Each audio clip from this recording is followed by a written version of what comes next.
అందరికీ నమస్కారం అండి. స్టోరీ బుక్ ఛానల్కి స్వాగతం. ఈ రోజు నేను మీకు వినిపించబోతున్న కథ అవమానం. ప్రశాంత్ తండ్రి ప్రశాంత్ చిన్నగా ఉన్నప్పుడే మరణించడంతో ప్రశాంత్ని సుశీలమ్మ గారు చాలా కష్టపడి పెంచుతున్నారు. తల్లి కొడుకులిద్దరూ చాలా కష్టాలతో తమ జీవితాన్ని గడుపుతూ ఉన్నారు. ప్రశాంత్ తల్లి సుశీలమ్మ గారు జడ్జి గారింట్లో పనిచేసేవారు. అప్పుడప్పుడు తల్లికి సహాయం చేయడం కోసం ప్రశాంత్ కూడా జడ్జి గారింటికి వెళుతూ ఉండేవాడు. ప్రశాంత్ తన తల్లితో పాటు అక్కడికి వెళ్ళినప్పుడు అక్కడ కొన్ని పనులు చేస్తూ ఉండేవాడు. అప్పుడు జడ్జి గారు ప్రశాంత్కి డబ్బులు కూడా ఇస్తూ ఉండేవారు. సుశీలమ్మ గారు జడ్జి గారింట్లో ఆయన లైబ్రరీ రూమ్ ని శుభ్రపరుస్తూ ఉండేవారు. దానిలో చాలా పుస్తకాలు ఉండేవి. ఆయన ఎప్పుడూ ఆ పుస్తకాలని స్టడీ చేస్తూ ఉండేవారు. అదే సమయంలో ఆ గదిలో ఉన్న పుస్తకాలను చూసిన ప్రశాంత్ వాటిని చదవడానికి చాలా ఇష్టపడ్డాడు. తన తల్లి ఆ గదిని శుభ్రం చేస్తూ ఉన్నప్పుడు ప్రశాంత్ ఎవ్వరూ చూడకుండా ఆ ర్యాక్లోని కొన్ని పుస్తకాలను తీసుకొని నిశ్శబ్దంగా ఒక మూలలో కూర్చుని చదవడం ప్రారంభించాడు. ప్రశాంత్ తన పరీక్షలకు కూడా ప్రిపేర్ అవుతున్నాడు. ఆ పరీక్షలకి ఈ పుస్తకాలు చదవడం చాలా యూజ్ అవుతుంది. అదే సమయంలో జడ్జి గారి భార్య, ఆ ఇంటి యజమానురాలు ప్రశాంత్ అక్కడి నుంచి పుస్తకాలు తీసి ఒక మూలలో కూర్చొని చదవడం చూశారు. ఆవిడకు ఆ విషయం చూడగానే చాలా కోపం వచ్చింది. చాలా కోపంగా ఆవిడ ప్రశాంత్ వైపు చూశారు. మీ తల్లి కొడుకులిద్దరూ వెంటనే ఇక్కడి నుంచి బయలుదేరండి. మీరు పని చేయడానికని మిమ్మల్ని ఇంటికి రానిస్తే మా పర్మిషన్ లేకుండా మా లైబ్రరీలో పుస్తకాలే తీసి చదువుతున్నావా నువ్వు? అవి చాలా ఖరీదైన పుస్తకాలు. ఇక మిమ్మల్ని ఈ ఇంట్లోకి రానివ్వడం అంత సురక్షితం కాదు. ఇక మీకు ఈ ఇంట్లో పని కూడా లేదు. ఇంక మీరు పనిలోకి రావద్దు అని చెప్పి సుశీలమ్మ గారిని ప్రశాంత్ని అక్కడి నుంచి పంపించేసింది. వాళ్ల బ్రతుకు తెరువైనా ఆ పని కూడా పోయింది. ఆ రోజు నుంచి వాళ్ళ పరిస్థితులన్నీ మారిపోవడం మొదలయ్యాయి. చెడ్డ సమయం వాళ్ళ జీవితంలో ఎదురుపడింది. చాలా కష్టాలు ఒక్కసారిగా చుట్టుముట్టడంతో ప్రశాంత్ ఇంకా ప్రశాంత్ తల్లి సుశీలమ్మ గారు చాలా రోజుల పాటు కలత చెందారు. అప్పటికే ప్రశాంత్ డిగ్రీ ఎగ్జామ్స్ కూడా పూర్తి చేశాడు. 10వ తరగతిలో, ఇంటర్లో, డిగ్రీలో మంచి మార్కులతో పాస్ అయ్యాడు. ఇప్పుడు ప్రశాంత్ ఇంకా మరింత పై చదువులు చదవాలని ఆశను కలిగి ఉన్నాడు.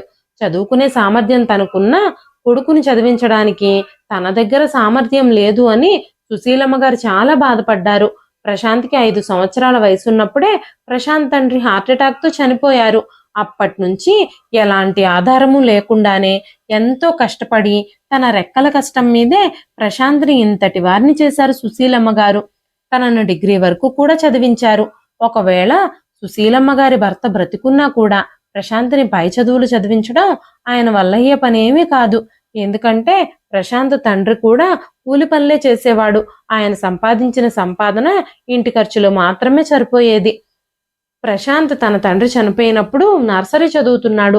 ఒక చిన్న కాన్వెంట్లో తనని తన తల్లిదండ్రులు ఇద్దరూ కలిసి నర్సరీలో జాయిన్ చేపించారు. వాళ్ళిద్దరికీ అప్పట్లో ఆఫీస్ కట్టే స్తోమత కూడా లేదు. అయినప్పటికీ ఎంతో కష్టపడి పిల్లాడి భవిష్యత్తు కోసం అక్కడ అడ్మిషన్ తీసుకున్నారు. కానీ ప్రశాంత్ నర్సరీ కూడా పూర్తి అవ్వకముందే ప్రశాంత్ తండ్రి లోకాన్ని విడిచిపెట్టి వెళ్ళిపోయారు. ఇక ప్రశాంత్ని ఒంటరిగా పెంచడం, తన స్కూల్ ఫీజులు కట్టడం సుశీలమ్మ గారి వల్ల అయ్యే పనులేవీ కాదు. అందుకే ఆవిడ ప్రశాంత్ని స్కూల్ మాన్పించేసింది.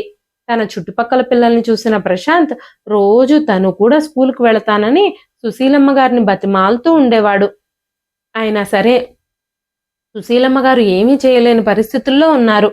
ప్రశాంత్ ఎంత పట్టుపట్టినా పరిస్థితుల దృష్ట్యా ఆ తర్వాత సుశీలమ్మ గారు తనని స్కూల్కి పంపించలేదు.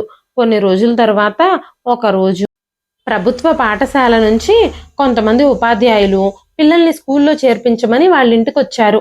అప్పుడు సుశీలమ్మ గారు ప్రభుత్వ స్కూల్లో అయితే ఖర్చులు పెద్దగా ఉండవని ప్రశాంత్ని ప్రభుత్వ పాఠశాలలో జాయిన్ చేశారు. దాంతో ప్రశాంత్ స్కూల్కి కూడా వెళ్ళి చదువుకోవాలి అన్న కల కూడా నెరవేరింది. స్కూల్లో ఫీజేమీ కట్టనవసరం లేదు. అయినప్పటికీ సుశీలమ్మ గారు తను కష్టపడి సంపాదించిన డబ్బులతో ప్రశాంత్కి స్కూల్ బ్యాగ్ ఇంకా నోట్బుక్స్ కూడా తీసుకొచ్చారు. ప్రశాంత్ చాలా సంతోషంగా ఉన్నాడు. తన తండ్రి చనిపోయాక వాళ్ళ రోజులు చాలా చెడ్డగా మారిపోయాయి. ప్రశాంత్కి ఆ తర్వాత ఏదైనా ఆనందం కలిగింది అంటే తను స్కూల్లో జాయిన్ అయిన రోజు మాత్రమే. చిన్నప్పుడు ప్రశాంత్ ఆకలితో తినడానికి ఏమైనా పెట్టమని చాలా ఏడుస్తూ ఉన్నాడు ఒకరోజు. ఆ రోజులన్నీ ప్రశాంత్కి చాలా గుర్తున్నాయి. తను చాలా ఆకలితో ఉన్నప్పుడు తన తల్లిని ఆహారం అడుగుతూ ఉన్నాడు. భోజనం కావాలని చాలా ఏడుస్తున్నాడు. సుశీలమ్మ గారు మాత్రం పదే పదే ప్రశాంత్కి వివరిస్తున్నారు. బాబు, తినడానికి ఈ రోజు ఇంట్లో ఏమీ లేదు. 2 రోజుల నుంచి నేనేమీ తినకుండా ఉన్న కొంచెం భోజనం నీకే పెడుతున్నాను. ఇప్పుడు నీ కడుపు ఎలా నింపాలో కూడా నాకు అర్థం కావడం లేదు అని ఆవిడ కూడా కన్నీళ్లు పెట్టుకున్నారు. కానీ ప్రశాంత్ పదే పదే ఆకలవుతోందని తన తల్లిని అడుగుతూనే ఉన్నాడు. ఆ సమయంలో ప్రశాంత్ చిన్నవాడవడం వల్ల, తను అలా ఏడవడం వల్ల తన తల్లి బాధపడుతుంది అన్న ఆలోచన కూడా లేదు తనకి. ఏది ఏమైనప్పటికీ బిడ్డ అలా ఆకలితో అలమటిస్తూ ఉంటే ఏ తల్లి మాత్రం చూడగలదు? ఏ తల్లి మాత్రం చూసి తట్టుకోగలదు? సుశీలమ్మ గారు కూడా ప్రశాంత్కి కనపడకుండా ఏడుస్తూనే ఉన్నారు. ప్రశాంత్ ఆకలితో నీరసించిపోవడం చూసిన సుశీలమ్మ గారు ఏడుస్తూ తన కొడుకు ఇప్పుడు ఆహారం లేక చచ్చిపోతాడేమోనని చాలా భయపడిపోయారు. అలాంటి పరిస్థితుల్లో ఉన్న కొడుకుని ఇంట్లోనే ఒంటరిగా వదిలేసి ఆవిడ బయటికి వెళ్ళి చుట్టుపక్కల వాళ్ళ ఇళ్ళల తలుపులు తట్టి ఎవరి దగ్గరైనా ఆహారం ఉంటే దయచేసి ఇవ్వమని, నా కొడుకు ఆకలితో చాలా ఏడుస్తున్నాడు, ఆకలి కారణంగా తన స్పృహ కూడా తప్పి పడిపోయాడు అని అందరి ముందు చేతులు జోడించి హృదయ విదారకంగా ప్రాధేయపడుతూ ఉన్నారు. కానీ ఎవ్వరూ సుశీలమ్మ గారి మాటలు వినలేదు. ఎవ్వరూ ఆవిడకి ఆహారం ఇవ్వలేదు. ప్రతి ఒక్కరూ ఆమెను ఎగతాళి చేస్తూనే ఉన్నారు. నోటికొచ్చినట్టుగా మాట్లాడి ఆవిడని అవమానిస్తూనే ఉన్నారు.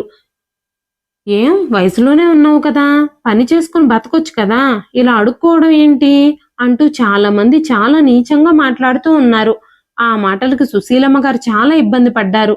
అయినా సరే కొడుకు పరిస్థితి అలా చూసిన సుశీలమ్మ గారు ఆ అవమానాలు ఏవి పట్టించుకోకుండా రోడ్డు మీద జనాల ముందు చేతులు ముడుచుకొని, ఎవరైనా మాకు భోజనం ఇవ్వండి, లేదంటే డబ్బులైనా ఇవ్వండి, నా కొడుకు ఆకలి కారణంగా నీరసంతో మూర్ఛపోయాడు అని అందరి ముందు ప్రాధేయపడుతూనే ఉన్నారు. ఆవిడని చూసి జాలిపడి ఒకరు 5 రూపాయలు ఇచ్చారు, మరొకరు 2 రూపాయలు ఇచ్చారు. ఆ డబ్బులతో ఎలాంటి ఆహారము దొరకదు. సుశీలమ్మ గారు ఇంకా అందరినీ అలాగే ప్రాధేయపడుతూ ఉన్నప్పుడు ఒక మహిళ ఆవిడ దగ్గరకు వచ్చి ఆవిడని చూసి జాలిపడి ఒక 50 రూపాయల నోట్ ఇచ్చింది.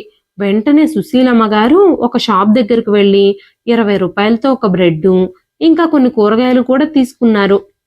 తన ఇంటికొచ్చిన వెంటనే తన కొడుకుని స్పృహలోకి తీసుకురావడానికి గ్లాసులో నీళ్లు తీసుకొచ్చి ప్రశాంత్ ముఖం మీద చల్లారు. ప్రశాంత్ అప్పుడు మెల్లగా స్పృహలోకి వచ్చాడు. కానీ ప్రశాంత్ ఆకలి కారణంగా నీరసంతో చాలా బలహీనంగా ఉన్నాడు. సుశీలమ్మ గారు మెల్లగా తన కొడుకుని లేపి మెల్లగా ఒళ్ళోకి తీసుకుని, బాబు, నేను నీకోసం ఆహారం తీసుకొచ్చాను, ఇప్పుడు నువ్వు ఈ బ్రెడ్ తిను అంటూ సుశీలమ్మ గారు కొడుకుకి ఆ బ్రెడ్ని తినిపించారు. ప్రశాంత్ ఆ బ్రెడ్ తిని కొంచెం తేరుకున్న తర్వాత సుశీలమ్మ గారి కళ్ళల్లో కన్నీళ్లు మాత్రం అలాగే ఉన్నాయి. అప్పుడే ఆవిడ ఒక నిర్ణయం తీసుకున్నారు. నా కొడుకుని ఎప్పుడూ ఆకలితో అలమటించనివ్వను, నేను ఎలాగైనా సరే నా కొడుకు కడుపు నింపుతాను అని ఆవిడ దృఢంగా నిర్ణయించుకున్నారు. ఆ తర్వాత ఆవిడ చాలా రోజులు ప్రయత్నించిన తర్వాత ఒక ఫ్యాక్టరీలో ఉద్యోగం దొరికింది ఆవిడికి.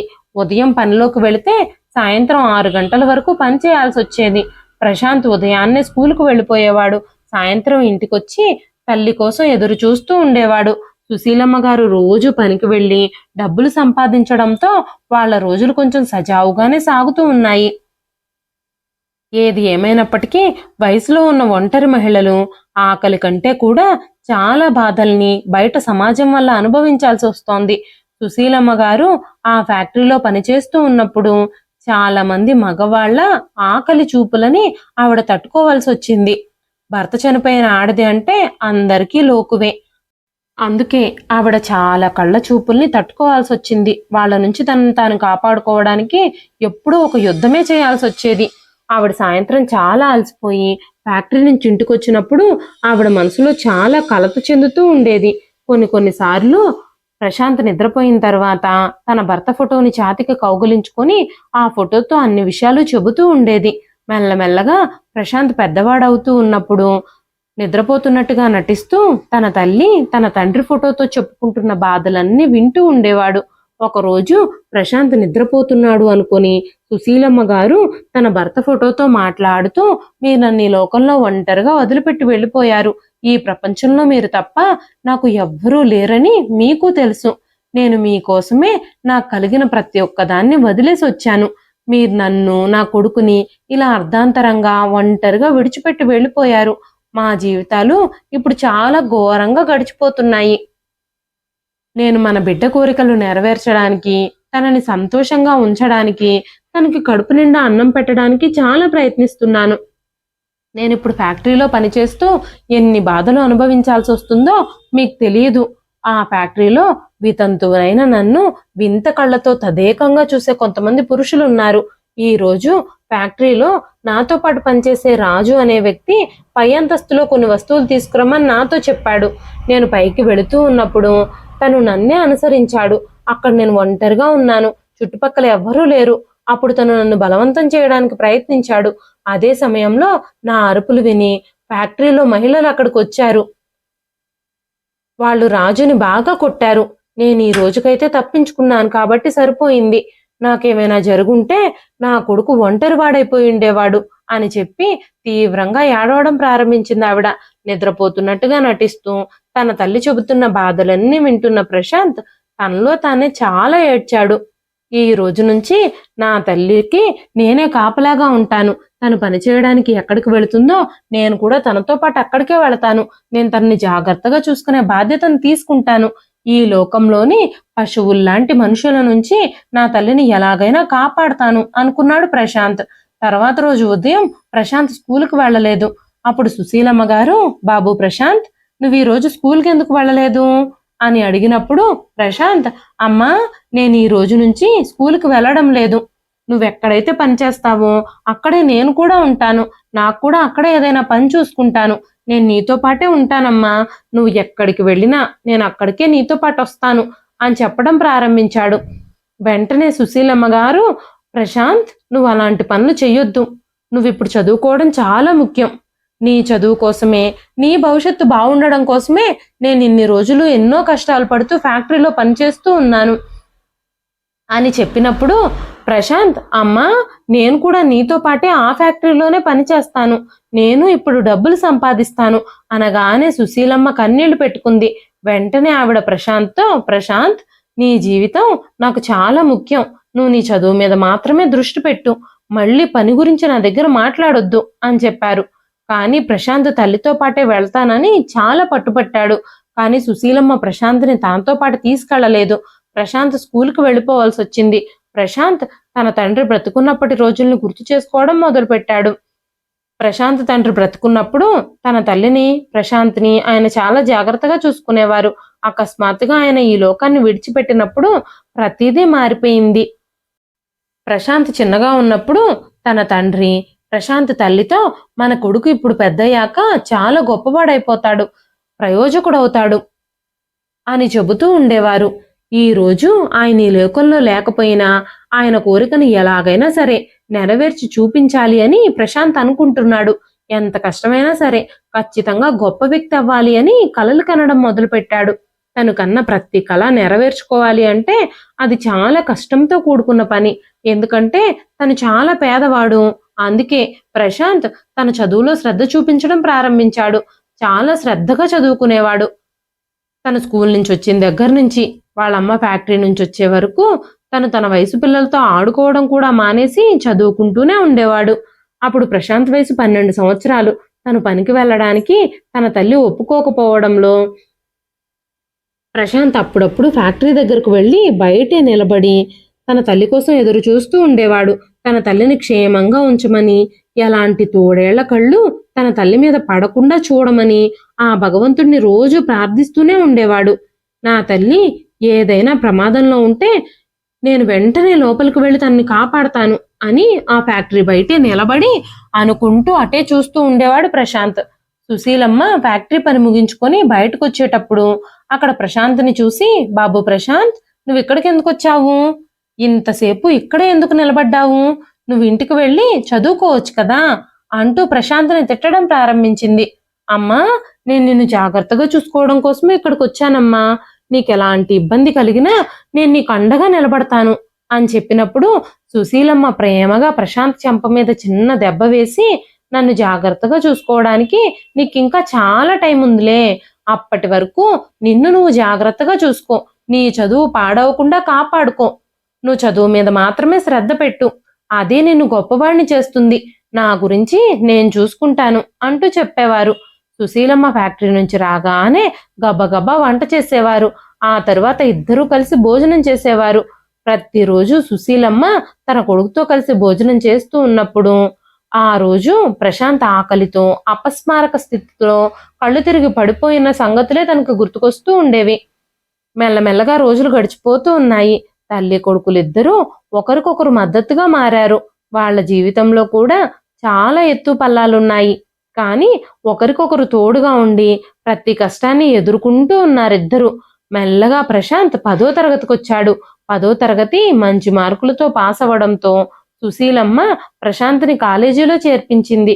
అయితే కొన్ని రోజుల తర్వాత సుశీలమ్మని ఫ్యాక్టరీలో పనిలో నుంచి తీసేశారు. ఎందుకంటే ఇంకా వేగంగా బాగా పనిచేసే వ్యక్తులు అక్కడ పనిలో చేరారు. అందుకే పాత కార్మికులు చాలా మందిని యజమాని ఉద్యోగంలోంచి తీసేశాడు. తనకిప్పుడు డబ్బు సంపాదించే మార్గం కూడా పోయింది. ఇప్పుడు ఎలా జీవించాలి అన్న ఆలోచనతో ఆవిడకి చాలా విచారంగా ఉంది. ఆవిడ పరిస్థితి అంతా చాలా దయనీయంగా మారిపోయింది. ఇప్పుడు తను ఏదో ఒకటి చేయాలని ఆలోచించడం మొదలుపెట్టింది ఆవిడ. అప్పుడే చుట్టుపక్కల ప్రజల ఇళ్లల్లో పనిచేసే ఒక మహిళ కనిపించింది. ఆవిడ్ని చూసి సుశీలమ్మ కూడా ఇరుగు పొరుగు ఇళ్లల్లో పనిచేయడానికి వెళ్ళడం ప్రారంభించింది. అంతేకాకుండా కొడుకుతో, మన పరిస్థితుల వల్ల నీ చదువు దెబ్బతినకూడదు, మీ నాన్న కలని నువ్వు ఎలాగైనా నిజం చెయ్యాలి, నువ్వు ప్రయోజకుడు అవ్వాలి, మన పరిస్థితులన్నీ పక్కన పెట్టేసి నువ్వు చదువు మీదే శ్రద్ధ పెట్టు అంటూ చెబుతూ ఉండేవారు ఆవిడ. ఆ తర్వాత సుశీలమ్మ ఒక ఇంట్లో పని కుదిరింది. అక్కడ బ్రేక్ఫాస్ట్ రెడీ చేయడం కోసం 7 గంటలకే తను పనికి వెళ్ళాలి. ఉదయం నుంచి సాయంత్రం వరకు చాలా ఇళ్లల్లో పనులు చేస్తూ తన ఆరోగ్యాన్ని కూడా పట్టించుకోవడం మానేసింది ఆవిడ. సాయంత్రం తన ఇంటికి తిరిగి వచ్చేసరికి తన చేతులన్నీ బొబ్బలు కట్టుండేవి.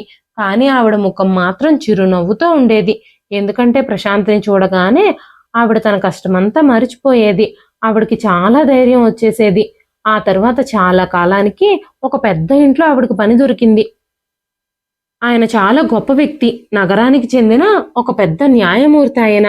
ఆ వ్యక్తి ఇల్లు ఒక పెద్ద బంగ్లాలా ఉండేది. చాలా బాగుండేది. వాళ్ళ జీతం డబ్బులు కూడా మంచిగానే ఇచ్చేవారు.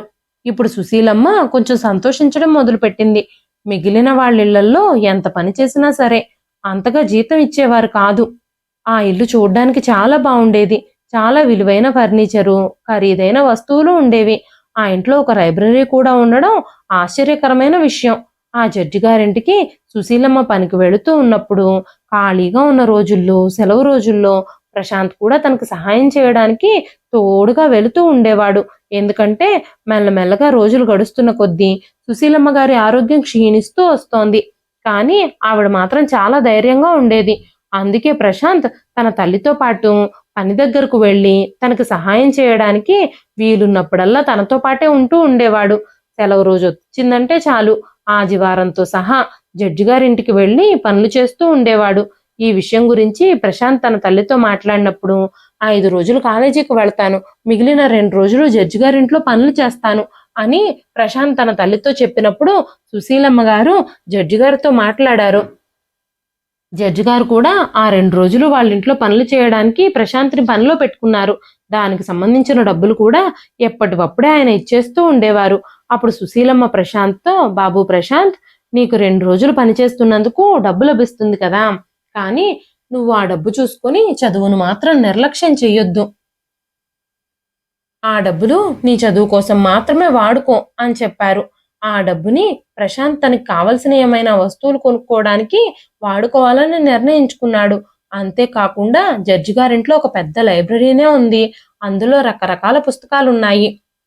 ఆ ఇంట్లో సుశీలమ్మ ఇల్లు ఊడ్చడం, గిన్నెలు తోమడం, తడిబట్ట పెట్టడం లాంటి పనులు చేస్తూ ఉండేది. ఆ ఇంట్లో ఆవిడికి భోజనం కూడా పెట్టేవారు. ప్రశాంత్ బయట పనులు చేసేవాడు. వంటకు కావలసిన సామాన్లు బయట నుంచి తెచ్చివ్వడం, కారు క్లీన్ చేయడం, లాన్లో మొక్కలకి నీళ్లు పెట్టడం, ఇలాంటి పనులన్నీ చేస్తూ ఉండేవాడు. అంతేకాకుండా తన తల్లికి క్లీనింగ్ పనుల్లో కూడా హెల్ప్ చేస్తూ ఉండేవాడు. ఏ పని చేస్తున్నా ప్రశాంత్ దృష్టి మాత్రం ఆ లైబ్రరీ వైపే వెళుతూ ఉండేది. సుశీలమ్మ ఆ లైబ్రరీలో శుభ్రం చేయడానికి వెళ్ళినప్పుడల్లా ప్రశాంత్ ఆవిడతో పాటుగా ఆ లైబ్రరీ లోపలికి వెళ్ళి ఆ పుస్తకాలన్నింటినీ చూస్తూ ఉండేవాడు. అక్కడ తనకి సమయం ఎలా గడిచిపోతుందో తనకే తెలిసేది కాదు. తనకి నచ్చిన పుస్తకం తీసుకొని ఒక మూలలో కూర్చొని చదువుతూ ఉండేవాడు ప్రశాంత్. ప్రశాంత్ అలా మూలల్లో కూర్చుని పుస్తకాలు చదవటం చూసినప్పుడు సుశీలమ్మ చాలా భయపడేది. ఎందుకంటే ఎవరైనా చూస్తే ప్రశాంత్ అలా చదువుకోవడం చూసి ఏమంటారోనని భయంగా ఉండేది ఆవిడికి. కానీ ప్రశాంత్కి చదువు మీద ఉన్న ఆసక్తిని చూసి తను ప్రశాంత్ని ఆపలేకపోయింది. రోజు ప్రశాంత్ ఆ పుస్తకాల మధ్యలోనే 1-2 గంటలు గడుపుతూ ఉండేవాడు. ఆ గదిలో ప్రశాంత్కి చాలా ప్రశాంతంగా అనిపించేది. వెళ్ళినప్పుడల్లా ఆ ఇంట్లో ఏదో ఒక కొత్త విషయం నేర్చుకునేవాడు. జడ్జి గారి కూతుళ్లలో ఒకరైన ప్రియ చాలా అందంగా ఉండేది. పొడవాటి జుట్టు ఒక దేవకన్యలా కనిపిస్తూ ఉండేది. పెద్ద పెద్ద కళ్ళు, మంచి స్వరంతో ఉండేది. కానీ ఆవిడ ఎప్పుడూ కోపంగానే కనిపిస్తూ ఉండేది. తను ఎప్పుడూ ప్రశాంత్ వైపు కూడా చూడలేదు. ప్రశాంత్కి మాత్రం ప్రియని చూసినప్పుడల్లా ఏదో ఒక వింత అనుభూతి కలుగుతూ ఉండేది. కానీ తనతో మాట్లాడడానికి తనెప్పుడూ ప్రయత్నం చేసేవాడు కాదు. ఎందుకంటే తను పేదవాడు కాబట్టి, తను తిరిగి మాట్లాడుతుందో లేదో తెలియదు కాబట్టి. ప్రియ తన ముందు నడిచిన ప్రతిసారి తన హృదయ స్పందన తీవ్రతరం అవుతూ ఉండేది. ప్రియ చేతిలో ఎప్పుడూ ఏదో ఒక పుస్తకం ఉండేది. తను ఎదురుగా నడుస్తూ వెళుతూ ఉన్నప్పుడు ప్రశాంత్ తల దించుకుని నిలబడి ఉండేవాడు. తన అడుగుల చప్పుడు కంటే ప్రశాంత్ హృదయ స్పందనే ఎక్కువ గట్టిగా వినబడుతూ ఉండేది. తన మీద ప్రశాంత్కి ఎలాంటి ఆశ లేదు. ఎందుకంటే ప్రశాంత్ పరిస్థితులు, స్థితిగతులు, తన రేంజ్ ఏమిటి అనేది ప్రశాంత్కి బాగా తెలుసు. కానీ ప్రియముఖం మాత్రం తన జ్ఞాపకాల్లో ఎప్పుడూ నివసిస్తూనే ఉండేది. ఆ ఇంట్లో పనంతా చేసేసి తన తల్లితో కలిసి ఇంటికొచ్చేసరికి సుశీలమ్మ గారు చాలా అలసిపోయేవారు. అప్పుడు ప్రశాంత్ తన తల్లి చేయి పట్టుకుని, అమ్మా, నువ్వు నా కోసం చాలా చేస్తున్నావు. నన్ను చాలా కష్టపడి పెంచావు ఇప్పటి వరకు.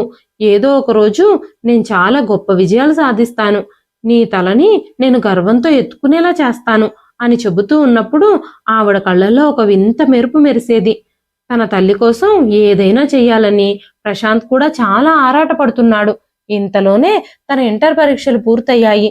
చూస్తూ ఉండగానే ప్రశాంత్ డిగ్రీ కూడా పూర్తి చేసేశాడు. ఆ తర్వాత కొంతమంది స్నేహితులు సివిల్ ఎగ్జామ్స్ రాయమని తనకు సలహా ఇచ్చారు. నువ్వు చాలా తెలివైన వాడివి, ఖచ్చితంగా విజయవంతం అవుతావు అని తన స్నేహితుడు చెప్పినప్పుడు మొదటిసారి ప్రశాంత్కి కూడా ఆ ఆలోచన కరెక్ట్గానే ఉంది అని అనిపించింది. మళ్ళీ మళ్ళీ ఆ విషయం గురించి ఆలోచిస్తూనే ఉన్నాడు ప్రశాంత్. నేను సివిల్ పరీక్షలు పూర్తి చేసి ఐపీఎస్ ఆఫీసర్ అవ్వాలి. నా తల్లికి ఎలాగైనా సరే నేను విజయవంతం అవుతానని వాగ్దానం చేశాను అని ఆలోచించి తను సివిల్ పరీక్షల కోసం అప్లై చేసుకోవడానికి నిర్ణయించుకున్నాడు. అప్లికేషన్ ఫారం కూడా తెచ్చుకున్నాడు. ప్రశాంత్ ఆ అప్లికేషన్ ఫారంని పూర్తి చేసి సబ్మిట్ చేశాడు. ప్రశాంత్ స్నేహితుడు ప్రశాంత్కి చాలా సలహా ఇచ్చాడు. బాల్యం నుంచి చదివిన ప్రతి తరగతిలో పుస్తకాలన్నీ అధ్యయనం చెయ్యమని చెప్పారు. దగ్గరలో ఉన్న లైబ్రరీ నుంచి కొత్త పుస్తకాలు చదవమని, ఇంటర్నెట్ సహాయంతో పాత పరీక్షా పత్రాలన్నీ చదవమని, ఇంకా అంతేకాకుండా కరెంట్ అఫైర్స్ కూడా ఎప్పటికప్పుడు చదవమని చెప్పినప్పుడు ప్రశాంత్ చాలా పుస్తకాలు, చాలా మోడల్ పేపర్లు పూర్తి చేయడం, రాత్రంతా మేల్కొని చదవడము చేసేవాడు. రాత్రిపూట సుశీలమ్మ గారు మధ్యలో లేచి ప్రశాంత్కి టీ పెట్టిచ్చేవారు. తన తల్లికి తన మీద ఉన్న శ్రద్ధకి తనకి చాలా ఆనందంగా అనిపించేది. పరిస్థితులు ఎలా మారినా ప్రశాంత్ కలలు కనడం మాత్రం ఆపడం లేదు. ఎందుకంటే తనకి ఖచ్చితంగా తెలుసు, ఏదో ఒక రోజు తను పడే కష్టం ఫలిస్తుంది అని. తను రోజు చేసే కృషి తనలో కొత్త బలాన్ని నింపుతుంది. తన కళ్ళల్లో చాలా అలసటుంది. తన గుండెల్లో తన లక్ష్యం అగ్నిలా మండుతుంది. దాన్ని ఆర్పాలని తను అనుకోలేదు. ధనవంతుడు కావడం అదృష్టం అవ్వచ్చు, కానీ గొప్ప వ్యక్తి అవ్వాలంటే కృషి, పట్టుదల, హార్డ్ వర్కే ఉండాలి. తన తల్లిదండ్రుల కళ్ళను నెరవేర్చాలని చాలా కష్టపడడం మొదలుపెట్టాడు ప్రశాంత్. జడ్జి గారింట్లో చాలా పుస్తకాలు కూడా తను చదవగలగడం ఒక అద్భుతం అని, ఒక మంచి అవకాశం అని తను అనుకుంటూ ఉండేవాడు. తనకు అవసరమైన పుస్తకాలన్నీ అక్కడ లభించేవి. చాలా ఖరీదైన పుస్తకాలు అవి. తను డబ్బు పెట్టి కొనలేని చాలా పుస్తకాలు అక్కడ దొరుకుతూ ఉండేవి. తన ప్రిపరేషన్ కోసం చాలా పుస్తకాలు కొనాలి, కానీ దానికి సంబంధించిన డబ్బులు కానీ, ఏదైనా కోచింగ్ అకాడమీలో ప్రవేశించి కోచింగ్ తీసుకునే అవకాశం కానీ ప్రశాంత్కి లేదు. ప్రతిసారి తన తల్లితో పాటు జడ్జి గారింటికి వెళ్ళినప్పుడు లైబ్రరీలోంచి తీసుకుని చదివే పుస్తకాలు తనకి గొప్ప నిధుల కంటే తక్కువేమీ కాదు. తన తల్లి ఆ గదిని శుభ్రం చేస్తున్నప్పుడల్లా తన కళ్ళు చట్టం యొక్క సూత్రాలు, చాలా చట్టపరమైన పుస్తకాల మీదే ఉండేవి. వాటిని నెమ్మదిగా తీసుకొని ఒక మూలలో కూర్చొని చదువుతూ ఉండేవాడు. ఆ పుస్తకాలు చదువుతూ ఉన్నప్పుడు తను చాలా సంతోషంగా ఫీల్ అయ్యేవాడు. భగవంతుడు కొనుక్కునే స్తోమత లేకపోయినా చదవగలిగే శక్తి ఇచ్చాడు. ఎప్పుడూ తను ఏ విషయంలోనూ నిరాశ చెందలేదు. ఒకరోజు ప్రశాంత్ కింద హాల్లో శుభ్రపరుస్తూ ఉన్నప్పుడు ప్రియా తనకి ఎదురుగా మొదటిసారిగా కనిపించింది. ప్రశాంత్ అంత ఎదురుగా ప్రియాని చూడడం వల్ల తనని అలా చూస్తూ ఉండిపోయాడు. ప్రియా దృష్టి కూడా ప్రశాంత్ మీద పడింది. అప్పుడు ప్రియా ప్రశాంత్ ముఖం మీద చిటిక వేస్తూ, ఇక్కడ పని చేయడానికి వచ్చావు నువ్వు, నీ పని మీదే దృష్టి పెట్టు అని చెప్పినప్పుడు ప్రశాంత్ మౌనంగా తలదించుకొని తన పని తను చేయడం మొదలుపెట్టాడు. తన హృదయంలో ప్రియ మీద రోజు రోజుకి ఇష్టం పెరుగుతుంది. తన ప్రవర్తన మీద తనకి ఎప్పుడూ కోపం రాలేదు. కొన్ని రోజుల నుంచి ప్రియ ప్రశాంత్కి ఏదో ఒక పని చెప్పడం మొదలుపెట్టింది. తన గొంతు వినడానికి ప్రశాంత్ కూడా ఇష్టపడుతూ ఉన్నాడు. ఒకరోజు ప్రియ లాన్లో కూర్చొని టీ తాగుతూ ఉంది. అదే సమయంలో ప్రశాంత్ అక్కడే బయట శుభ్రం చేస్తూ ఉన్నాడు. చాలాసేపైనా కూడా అక్కడే ఉండి ప్రియని చూస్తూ పనిచేస్తూ ఉన్నప్పుడు ప్రియ కోపంగా, ఎంతసేపు నువ్వు ఇక్కడే పనిచేస్తావు, ఇంకిక్కడి నుంచి వెళ్ళవా నువ్వు అంటూ కోపంగా చెప్పింది. ఆ తర్వాత ప్రియా స్నేహితుడు ఇంటికొచ్చినప్పుడు లైబ్రరీలో కొన్ని పుస్తకాలు దొంగిలించబడ్డాయి. ప్రియా ఆ నేరాన్ని ప్రశాంత్ మీదే మోపింది. ఎందుకంటే ప్రశాంత్ అప్పుడప్పుడు ఆ లైబ్రరీలో కూర్చుని పుస్తకాలు చదువుకోవడం అప్పుడప్పుడు ప్రియ చూసేది. కానీ అప్పుడు పెద్దగా పట్టించుకునేది కాదు. కానీ ఇప్పుడు పుస్తకాలు పోవడంతో ప్రశాంతే దొంగ అని తను నిర్ధారించేసింది. కానీ ప్రశాంత్ ఎలాంటి పుస్తకాలు దొంగిలించలేదు. తను అందరి ముందు తలదించుకుని నిలబడ్డాడు. ప్రియా మాటలు తన హృదయంలో బాణాల్లా దిగుతున్నాయి. కానీ ప్రశాంత్ ఏ విధంగానూ స్పందించలేదు. తను ప్రియ ముందు అవమానించబడ్డాడు. ప్రియ ఉద్దేశపూర్వకంగానే ఇలా చేస్తుంది. బహుశా తన హృదయంలో ఇంకేదో ఉంది. ఒకరోజు ప్రశాంత్ వంటగదిలో నీళ్లు తీసుకోవడానికి వెళ్ళినప్పుడు ప్రియ అక్కడే నిలబడుంది. ఎంత అవమానించినా నీకు కొంచెం కూడా సిగ్గులేదా అంటూ ప్రియ మాట్లాడింది. అప్పుడు ప్రశాంత్, నేను తప్పు చేయనప్పుడు నేను ఎప్పటికీ సిగ్గుపడను. తప్పు చేయకపోతే ఎవ్వరూ సిగ్గుపడాల్సిన అవసరం లేదు. సమయం అన్నింటినీ మారుస్తుంది. నిరుద్యోగ వ్యక్తి ఏ నింద వేసినా మౌనంగా ఉంటాడని మీరు అనుకుంటున్నారేమో. నేను ప్రతిదానికి సమాధానం చెప్పే రోజు ఖచ్చితంగా వస్తుంది అంటూ నిశ్శబ్దంగా అక్కడి నుంచి వెళ్ళిపోయాడు. కానీ తన హృదయంలో మాత్రం చాలా మంటలు చెలరేగాయి. ప్రియ అహంకారం మాటి మాటికి తనకు కనిపిస్తూనే ఉంది. తన విషయంలో ప్రియ ప్రవర్తన చాలా కఠినంగా ఉంది. కానీ ఎన్ని జరుగుతున్నా ప్రశాంత్కి మాత్రం ప్రియ మీద ఉన్న భావాలు తగ్గనే లేదు. ప్రియ తన విషయంలో ఎంత కఠినంగా ఉన్నా ప్రియ మీద తన హృదయంలో ఉన్న ప్రేమ అలాగే ఉండిపోయింది ప్రశాంత్కి. ఎప్పుడైనా అవకాశం దొరికితే ప్రియ మీద తనకున్న భావాల్ని వ్యక్తపరచాలి అని అనుకున్నాడు ప్రశాంత్. అప్పుడు తన హృదయం నుంచి బయటికి రాని తన కళ్ళల్లో మాత్రమే కనిపించే భావాలన్నీ తను బయటకు చెప్పాలి అని అనుకుంటున్నాడు. కానీ ప్రశాంత్ పరీక్షలు దగ్గరలోకి రావడంతో తన చదువు మీదే దృష్టి పెట్టాడు. రోజు రాత్రి తను చాలా పుస్తకాలు చదువుతూ ఉండేవాడు. ఒకరోజు తన తల్లి జడ్జి గారింటికి వెళ్ళినప్పుడు తన తల్లి కింద హాల్లో శుభ్రం చేస్తూ ఉన్నప్పుడు ప్రశాంత్ లైబ్రరీలోని ఒక మూలలో కూర్చొని పుస్తకాలు చదువుతూ ఉన్నాడు. అప్పుడు జడ్జి గారి భార్య దృష్టి ప్రశాంత్ మీద పడింది. ఆవిడ కోపంగా ప్రశాంత్ దగ్గరకు వచ్చి, ఏం చేస్తున్నావు ప్రశాంత్, నువ్వు అసలు ఈ గదిలోకి ఎందుకు వచ్చావు? ఈ గదిలోకి రావడానికి నీకు అసలు అనుమతి ఎవరిచ్చారు అని మాట్లాడుతూ ఉన్నప్పుడు ప్రశాంత్ ఒళ్ళో ఇంకొన్ని పుస్తకాలున్నాయి. ఈ పుస్తకాలన్నీ చాలా ఖరీదైనవి. నువ్వు వీటిని తీసుకెళ్లి బయట అమ్ముకుంటున్నావా ఏంటి అని అడిగినప్పుడు ప్రశాంత్, మేడం, నేను వీటిని దొంగిలించడం లేదు. నేను ఈ పుస్తకాల్ని చదువుకుంటున్నాను. నేను సివిల్ ఎగ్జామ్స్ కోసం ప్రిపేర్ అవుతున్నాను. నేను ఇక్కడికి వచ్చినప్పుడల్లా ఇక్కడ చాలా పుస్తకాలు చదువుతాను. మళ్ళీ వాటిని యథాస్థానంలో జాగ్రత్తగా ఉంచేస్తాను. ఎప్పుడు ఏ పుస్తకాన్ని కూడా నేను ఇక్కడి నుంచి బయటకు తీసుకెళ్లలేదు అని చెప్పినప్పుడు, మీ ముఖానికి సివిల్ ఎగ్జామ్ కూడా రాస్తున్నావా? అయినా మిమ్మల్ని పనిచేయడానికి ఇంట్లో పెట్టుకున్నాం అంతే తప్ప మీరు పరీక్షలకు ప్రిపేర్ అవ్వడానికి కాదు. అయినా లేబర్ వాళ్ళని ఇంట్లోకి రానిస్తే ఇలాగే చేస్తారు. మా పుస్తకాలన్నీ తీసుకెళ్లి డబ్బు కోసం బయట అమ్ముకుంటున్నావేమో, ఎవరు చూశారు అంటూ తన చేతిలోని పుస్తకాలన్నింటినీ లాక్కొని ప్రశాంత్ని చాలా తిట్టింది ఆవిడ. ప్రశాంత్ మౌనంగా తలదించుకునే నిలబడ్డాడు. దొంగతనంగా ఇక్కడ పుస్తకాలు చదవడానికి నీకు సిగ్గనిపించడం లేదా? నీలాంటి వ్యక్తులు ఎప్పటికీ విజయం సాధించలేరు. మీలాంటి వాళ్ళు ఎప్పటికీ పేదవాళ్లుగానే మిగిలిపోతారు. ఒక్క నిమిషం కూడా మీరిద్దరూ ఇంట్లో ఉండడానికి వీల్లేదు. నేను మీ అమ్మని, నిన్ను ఇప్పుడే పనిలోంచి తీసేస్తున్నాను.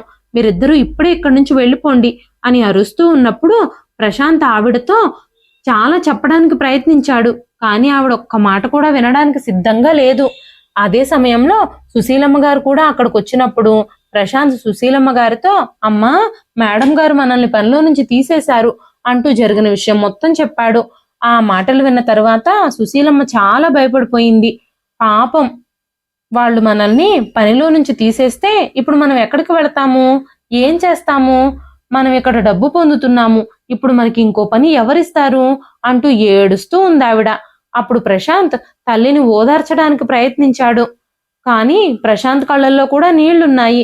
ఎందుకంటే ఈసారి ప్రశాంత్ తన పని మాత్రమే కాదు, తన ఆశను కూడా కోల్పోయాడు. తన కన్నీళ్లు తన హృదయంలో బాణాల్లాగా గుచ్చుకుంటున్నాయి. ప్రశాంత్ తన తల్లిని ఓదారుస్తూ, అమ్మా, నేనేదో ఒకటి చేస్తాను, నువ్వేమీ కంగారు పడొద్దు, మనకు వేరే పనేదైనా వెతుక్కుందాం అంటూ ప్రశాంత్ తన తల్లిని తీసుకుని అక్కడి నుంచి బయటకు నడిచాడు. ఇప్పటి వరకు వాళ్ళకి ఆ ఇంట్లో ఆశ్రయం, ఇంకా పనికి సంబంధించిన జీతం డబ్బులు దొరికాయి. ఇప్పుడు మళ్ళీ వాళ్ళు కటిక పేదరికంలోకి ప్రవేశించారు. పని లేక రోడ్ల మీద తిరిగే రోజులు మళ్ళీ రాబోతున్నాయి. ప్రశాంత్ ఇంకా తన తల్లి మరో పని వెతుక్కోవడానికి ప్రయత్నించారు. ఇప్పుడు దొరికిన పని వాళ్ళకి చాలా కష్టమైన పని. దానికి బదులుగా తినడానికి తిండి లభించేది, కానీ కొంచెం కూడా విశ్రాంతి ఉండేది కాదు. డబ్బులు తక్కువ, పని చాలా ఎక్కువ ఉండేది. అక్కడ పని చేస్తూ ప్రశాంత్కి చదువుకోవడానికి కూడా ఒక్క నిమిషం కూడా తీరుకుండేది కాదు. సుశీలమ్మ గారు మునుపటి కంటే చాలా బలహీనంగా ఉన్నారు. వేరే మార్గం లేకపోవడం వల్ల ఆవిడ ఇప్పటికీ పని చేస్తూనే ఉంది. ప్రశాంత్ ఇప్పటి వరకు చాలా పుస్తకాలు చదివాడు. ఆ పుస్తకాలన్నింటి తలుపులు ఎవరో మనసులోనే మూసివేసినట్టుగా తనకు అనిపించింది. తన ఆశలు, కలలు అన్నీ చచ్చిపోయినట్టుగా తను భావించాడు. తన సివిల్ సర్వీస్ పరీక్ష గురించి మనసులో ఆలోచించడం కూడా మానేశాడు. తనకన్న ప్రతి కలని తను శపించడం మొదలుపెట్టాడు. కానీ గుండెల్లో ఏదో ఒక మూలలో కొంచెం కాంతి మాత్రం దాగే ఉంది. అది ఇంకా ఆరిపోలేదు. తను చదివిన ప్రతి పుస్తకము మనసులో స్టోర్ అయ్యింది. నిశ్శబ్దంగా తను పనిచేస్తూ ఉన్నాడు, కానీ లోపల తన హృదయంలో చాలా పెద్ద పోరాటమే జరుగుతూనే ఉంది. ప్రశాంత్ అలానే చాలా రోజులు గడిపాడు. ప్రతిరోజు నిశ్శబ్దంగా కన్నీళ్లు పెట్టుకుంటూనే ఉన్నాడు. సివిల్ ఎగ్జామ్ రోజులు కూడా దగ్గర పడుతున్నాయి. అప్పుడు తన స్నేహితుడు తనకి మద్దతుగా నిలబడ్డాడు. తన స్నేహితుడు ప్రశాంత్ దగ్గరకు వచ్చి, ప్రశాంత్, నువ్వేమీ ఆందోళన చెందొద్దు, నువ్వు ఖచ్చితంగా పరీక్ష రాస్తావని, నీ మీద నాకు పూర్తి విశ్వాసం ఉందని తనతో చెప్పాడు. ప్రశాంత్ ఇంతకు ముందు చదివిన ప్రతి విషయాన్ని చాలా శ్రద్ధగా, జాగ్రత్తగా రివిజన్ చేయడం మొదలుపెట్టాడు. తన పరీక్ష కోసం పగలు రాత్రి తేడా లేకుండా చాలా కష్టపడి సిద్ధమయ్యాడు. తన తల్లి, తన స్నేహితుడు ప్రశాంత్కి చాలా ధైర్యం చెప్పారు. ప్రశాంత్ పరీక్ష రాయడానికి వెళ్ళాడు. పరీక్షలో తను ఉత్తీర్ణుడయ్యాడు. ఇంటర్వ్యూలో కూడా చాలా బాగా పర్ఫామ్ చేశాడు.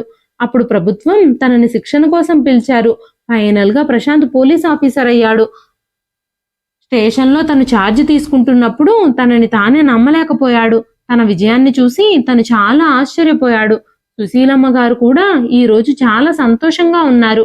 బాబు ప్రశాంత్, ఈ రోజు నువ్వు మీ నాన్న కన్న కలని నెరవేర్చావు. మన కృషికి, నీ పట్టుదలకి ఫలితం లభించింది. నువ్వు ఈ ప్రాంతానికి ఐపీఎస్ ఆఫీసర్ అయ్యావు అంటూ ఆవిడ కన్నీళ్లు పెట్టుకుంది. ఇప్పుడు ప్రశాంత్ ఉద్యోగంలో చేరాడు. తనకి నెల నెల జీతం కూడా వస్తుంది. ప్రభుత్వం తనకి ఉండడానికి ఒక బంగ్లా కూడా ఇచ్చింది. సుశీలమ్మ గారు ఇప్పుడు చాలా సంతోషంగా ఉన్నారు. ఆవిడ చాలా ఏళ్ల కష్టం తర్వాత ఇప్పుడు ప్రశాంతంగా విశ్రాంతి తీసుకుంటున్నారు. ఐపీఎస్ ఆఫీసర్గా ఛార్జ్ తీసుకున్న తరువాత ప్రశాంత్కి మొదటి కేసు వచ్చింది. అది మన దేశం నుంచి అమ్మాయిల్ని అక్రమంగా రవాణా చేసే గ్యాంగ్కి సంబంధించిన కేసు. ఆ గ్యాంగ్కి సంబంధించిన వ్యక్తులందరూ అమ్మాయిల్ని పెళ్లి చేసుకుని అక్రమంగా వాళ్ళని రవాణా చేస్తారని, ఆ తర్వాత మళ్ళీ పెళ్లి కాలేదని చెప్పి అలా వేరే అమ్మాయిల్ని కూడా ట్రాప్ చేసి పెళ్లి చేసుకొని వాళ్ళతో వ్యాపారం చేస్తూ ఉంటారని ప్రశాంత్కి తెలిసింది. ఆ గ్యాంగ్కి సంబంధించిన లీడర్ పెళ్లే జరగబోతోందని ఇన్ఫర్మేషన్ రావడంతో ప్రశాంత్ పెళ్లి మండపానికి వెళ్ళాడు. అక్కడ పెళ్లి తంతు మొదలై జరుగుతూ ఉంది. పెళ్లిపీటల మీద ఉన్న పెళ్లి కొడుకుని ప్రశాంత్ అరెస్ట్ చేశాడు. పెళ్లి కూతురు తల్లిదండ్రులు అక్కడికి పరిగెత్తుకుంటూ వచ్చారు. మా అమ్మాయి జీవితం పాడు చేయొద్దని ప్రశాంత్ కాళ్ళ వేళ్ల పడ్డం మొదలు పెట్టారు. అప్పుడు ప్రశాంత్ ఆ అమ్మాయి తల్లిదండ్రుల్ని చూసి ఒక్కసారిగా షాక్ అయిపోయాడు. వాళ్ళు ఎవరో కాదు, జడ్జి గారు, ఆయన భార్య. అంటే ఈ పెళ్లి ప్రియదే అయ్యుంటుంది, పెళ్లి కూతురు ప్రియనే అయ్యుంటుంది అని ప్రశాంత్ అనుకున్నాడు. ఆ గ్యాంగ్కి సంబంధించిన లీడర్ సెట్ చేసిన తల్లిదండ్రులు, మా అబ్బాయి మీద ఎవరో మీకు రాంగ్ ఇన్ఫర్మేషన్ ఇచ్చారండి, తను చాలా మంచివాడు అని చెబుతూ ఉన్నారు. అప్పుడే ప్రశాంత్ ఆ గ్యాంగ్కి సంబంధించిన వివరాలు, ఇన్ఫర్మేషన్స్ ఉన్న ఫైల్స్ అన్ని స్టేషన్ నుంచి తెప్పించి జడ్జి గారికి చూపించాడు. ఎప్పుడూ పేద వ్యక్తుల్నే టార్గెట్ చేసే ఈ గ్యాంగ్ జడ్జి గారి అమ్మాయిని పెళ్లి చేసుకొని తనని గ్రిప్లో పెట్టుకొని జడ్జి గారిని బెదిరించి తమకి అడ్డుపడుతున్న ప్రతి ఒక్కరి నుంచి ఆయన అడ్డం పెట్టుకుని తప్పించుకోవాలని వాళ్ళు ప్లాన్ చేశారు. అందుకే ఆ లీడర్ ప్రియని ట్రాప్ చేసి ప్రేమలోకి దించాడు. ప్రియ కూడా తనని నిజంగానే ప్రేమిస్తున్నాడు అని ఆ వ్యక్తి మాటలు నమ్మింది. ఈ విషయం పెళ్లి వరకు వచ్చింది. ఈ విషయాలన్నీ బయటపడినప్పుడు జడ్జి గారు, ఆయన భార్య ప్రశాంత్ ముందు చేతులు జోడించి, మా కూతురు జీవితం నాశనం కాకుండా కాపాడావు. ఆ రోజు నేను నిన్ను చాలా అవమానించాను. నీలాంటి పేదవాళ్ళకి పోలీస్ ఆఫీసర్ అయ్యే అర్హత లేదు అని, సివిల్ ఎగ్జామ్స్ రాసే మొహమేనా నీది అంటూ చాలా అవమానకరంగా మాట్లాడాను అంటూ జడ్జి గారి భార్య కన్నీళ్లు పెట్టుకుంది. ఎప్పుడూ ఎంతో కఠినంగా మాట్లాడే ప్రియస్వరం కూడా ఆ రోజు ప్రశాంతంగా, సౌమ్యంగా వినిపించడం మొదలుపెట్టింది. ప్రియలో కూడా ప్రశాంత్ అంటే కృతజ్ఞతాభావం పెరిగింది.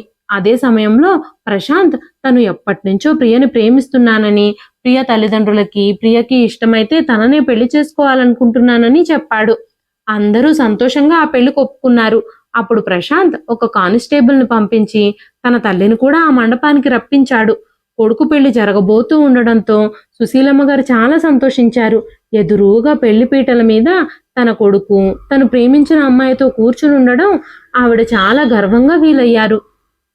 ఎవరెవరైతే వాళ్ళని అవమానించారో ఇప్పుడు ప్రతి ఒక్కళ్ళు వారిని గౌరవిస్తున్నారు.